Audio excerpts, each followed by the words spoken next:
ஒரு சின்ன கிராமத்துல கார்த்தின்னு ஒருத்தன் இருந்தான். அவன் கிட்ட எப்போதுமே ஒரு பிரச்சனை. டைம் போதல. அவன் எப்போவும் லேட். ஸ்கூல், ஒர்க், ஃப்ரெண்ட்ஸ் எல்லாருமே அவனை லேட் கிங் நியூ அழைப்பாங்க. ஒரு நாள் கோவத்துல அவன் சொல்றான், நேரம் நம்ம முட்டாள்டா, நான் தான் அதையெல்லாம் கண்ட்ரோல் பண்ணுறவன். அந்த இரவு அவனுக்கு ஒரு டைம் டர்னர் மாதிரி ஒரு குளிர் பழைய வாட்ச் கிடைக்குது.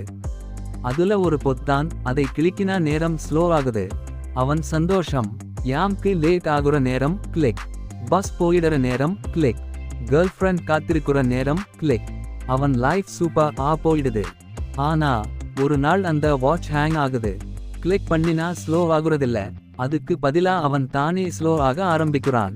ஓடினா ஸ்லோ, பேசினா ஸ்லோ, பிளிங்க் பண்ணினாலும் ஸ்லோ. அவன் ஷாக். அப்பதான் புரியுது, நேரத்தோட விளையாடினவன் நேரத்தாலே தண்டிக்கப்படுவான். லாஸ்ட் மோமெண்ட் அந்த வாட்ச் தானாகவே ரீசெட் ஆகுது. அவன் நார்மல் ஆகிடுறான். அதுக்கப்புறம் அவன் ஒரு லெசன் கத்துக்கிறான். நேரத்தை கண்ட்ரோல் பண்ண முடியாது, ரெஸ்பெக்ட் பண்ண முடியும். இந்த வீடியோ பிடிச்சு இருந்தா லைக் அண்ட் சப்ஸ்கிரைப் பண்ணுங்க ஃப்ரெண்ட்ஸ்.